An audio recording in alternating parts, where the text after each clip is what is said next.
Perkenalkan, nama saya Sisilia Anastasia dengan NIM 19400-594. Di sini akan menjelaskan secara singkat tentang peralihan hak atas tanah melalui inbreng. Peralihan hak atas tanah primer melalui pemasukan tanah dan bangunan menjadi setoran modal perseroan atau inbreng. Inbreng adalah istilah dari bahasa Belanda yang berarti penyetoran modal yang dilakukan tidak dalam bentuk uang tunai, melainkan dalam bentuk barang atau harta. Inbreng tanah menjadi setoran modal secara aturan. Penyerahan tanah merupakan objek PPN sehingga dianggap terjadi penjualan atas tanah yang kemudian disetor menjadi modal perseroan, atau perseroan bisa dianggap membeli tanah dan bangunan dalam waktu bersamaan. Ada setoran modal dari salah satu pemegang saham. Jadi pemegang saham yang ingin menyertakan aset non-tunainya ke dalam perusahaan sebagai bentuk investasinya. Proses penyertaan aset non-tunai ini disebut dengan inbreng, yang bisa berupa tanah dan bangunan, hak milik atau hak guna bangunan dan hak guna usaha, maupun hak milik atas satuan rumah susun. Proses penyertaan atas modal dalam bentuk non-tunai atau disebut dengan inbreng ini tentu saja harus memperhatikan beberapa hal dari segi peraturan, termasuk untuk keperluan perpajakan.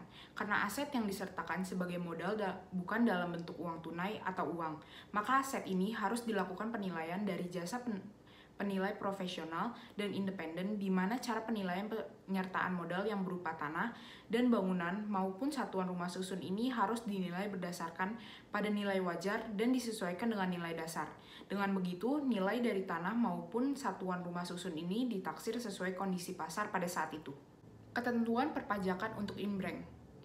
Pada dasarnya, proses perpajakan ini dilakukan sama halnya dengan mekanisme jual beli seperti biasanya, sehingga bisa disimpulkan bahwa pajak penghasilan atas tanah yang disertakan sebagai modal ini di mata perpajakan ini ialah karena pemilik tanah akan bisa mendapatkan saham yang nilainya sama dengan nilai tanah yang ia serahkan. Cara untuk melakukan proses inbreng. Karena penyertaan modal atas tanah maupun rumah susun ini harus sah dan legal di mata hukum, dengan memasukkan tanah dan bangunan maupun rumah susun sebagai penyertaan modal perusahaan itu artinya aset pribadi tersebut sudah sepenuhnya menjadi kekayaan milik perusahaan. Penyertaan modal non-tunai ini bisa disertakan bersamaan dengan Anda melakukan pendirian perusahaan, tetapi dalam hal perseroan terbatas masih dalam proses pengesahan.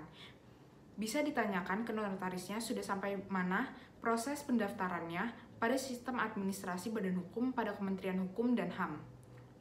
Jika sudah dalam posisi tidak keberatan oleh menteri, sebaiknya menunggu SK menteri keluar, baru dilakukan rapat umum pemegang saham untuk mengubah anggaran dasar dan pelaksanaan inbreng atas aset-aset yang dimaksud. Karena jika dilakukan di tengah jalan akan menghambat proses SK Menteri.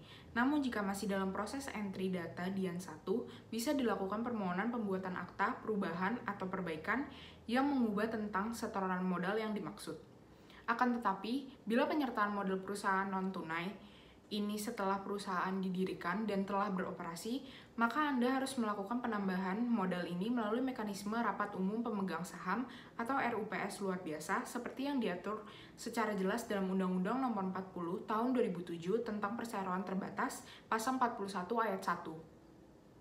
Sedangkan untuk peralihan hak pemasukan atas tanah dan bangunan maupun rumah susun ke dalam perusahaan ini juga diatur dalam beberapa peraturan seperti di dalam Undang-Undang Nomor 5 Tahun 1960 tentang UU-PA, kemudian diatur pula dalam Peraturan Kepala BPN Republik Indonesia Nomor 1 Tahun 2010 dan berbagai peraturan lainnya. Penyertaan aset non-tunai dalam PT ini harus dilakukan dalam sistem rapat umum pemegang saham luar biasa atau RUPS-LB yang dibuat akta notarisnya lalu dilaporkan ke Kementerian Hukum dan HAM.